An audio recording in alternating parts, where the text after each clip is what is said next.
Alors, chers frères et sœurs, je sais, ça peut paraître indécent de parler de preuves matérielles de la résurrection du Seigneur. Pourtant, et j'en viens, il y en a une. Et oui, il y a une preuve matérielle de la résurrection du Seigneur. Il n'y a qu'une seule preuve, et il ne pouvait y en avoir qu'une seule. Et je vais vous dire pourquoi. Parce qu'au moment décisif et singulier entre tous, où le corps physique terrestre de notre Seigneur Jésus-Christ est transformé en corps glorieux, il n'y a qu'un seul objet matériel à proximité immédiate de son corps, c'est le linceul de Turin.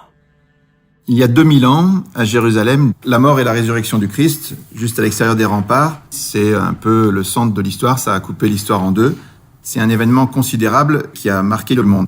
Et juste après la mort du Christ, il a été enseveli dans un linceul. Les 4 évangiles en parlent.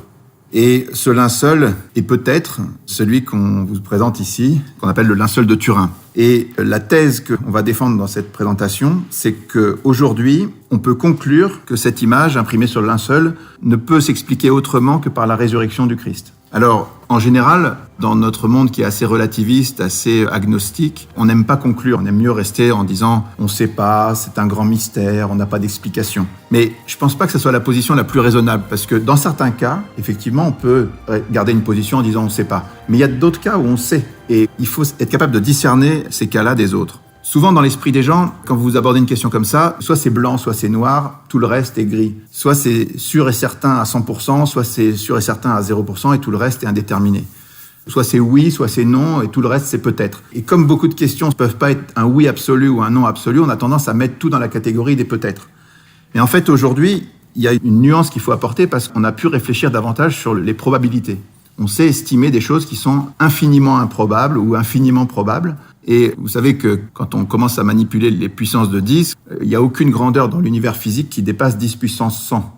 Donc quand on atteint des 10 puissances énormes à cause des probabilités, on peut dire que c'est quasiment zéro. On peut affirmer qu'on est dans une probabilité nulle. Donc je pense que dans le cas du linceul, on va se rapprocher de ces choses-là. Le mot des probabilités, on l'utilisera souvent. On utilisera aussi le mot souvent de singularité pour montrer à quel point ce linge est unique et singulier. Comment expliquer qu'il n'y ait aucun autre objet de ce type, qu'on s'en rapproche en rien. Il n'y a aucune image qui reprend même 2 ou 3 aspects de cette image unique au monde. Alors, le raisonnement est très simple. Si cette image pouvait venir de causes naturelles communes, il y aurait d'autres cas semblables.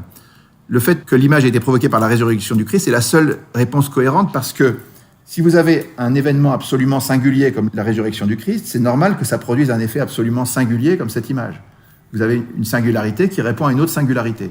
Si par contre, vous excluez la résurrection du Christ et vous voulez que ce soit une cause naturelle ou une cause humaine, il n'y a aucune raison qu'il n'y en ait pas eu d'autre. Vous voyez, il y a une bijection entre la singularité du linge et la singularité de l'événement de la résurrection. Si vous considérez le linceul de Turin, soit il a été fait par quelqu'un, soit personne ne l'a fait. S'il a été fait par quelqu'un, on sait que c'est forcément au Moyen-Âge ou avant le Moyen-Âge. Or, c'est impossible parce qu'il y a 18 détails qui étaient absolument inconcevables, inconnus au Moyen-Âge. L'image ne pouvait pas être conçue de cette manière-là. On parle du négatif, du tissage, des clous, de la forme des plaies, du sang, du pollen, des calcaires, tout ça. Donc cet objet est vraiment inconcevable au Moyen-Âge, hypothèse impossible. Donc il s'est fait tout seul. Alors soit il s'est fait par rayonnement, soit il s'est fait par contact avec un corps. On a vu que le contact avec un corps c'était impossible parce qu'il n'y avait pas de déformation de l'image. Donc c'est un rayonnement, on en est sûr, mais c'est un rayonnement comme on a dit très spécial, il est orthogonal et non diffus, il procède d'une oxydation déshydratante acide, il y a un effet qui n'est que superficiel et il recèle une information de distance. Et tout ça suppose un corps en apesanteur avec le linceul autour.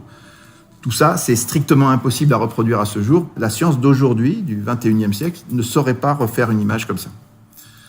Donc, on peut se dire, ce rayonnement, est-ce qu'il a pu être produit par une cause naturelle ou est-ce qu'il est produit par une cause surnaturelle? La cause naturelle, franchement, elle est très improbable parce que le mécanisme est inexplicable. Il n'y a aucun autre exemple et il y a cette singularité absolue. Si une cause naturelle produisait ce type d'image, les mêmes causes produisant les mêmes effets, dans d'autres situations, on aurait produit des images au moins un peu semblables, un peu comparables. On n'a rien. Donc cette solution est aussi à exclure. Donc en fait, on n'arrive qu'à la seule solution possible, la cause surnaturelle. C'est la seule explication cohérente. Donc on parle d'une image produite par le flash de la résurrection, le corps du Christ avec l'intégralité de l'évangile de la Passion, parfaitement logique, une cause singulière qui explique un effet singulier. Voilà, on est dans quelque chose d'extrêmement logique.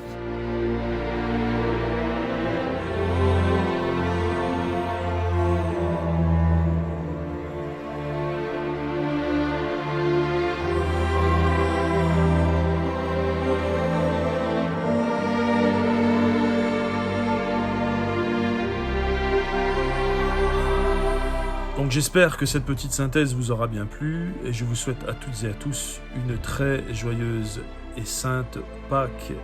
Le Seigneur est ressuscité. Oui, il est vraiment ressuscité.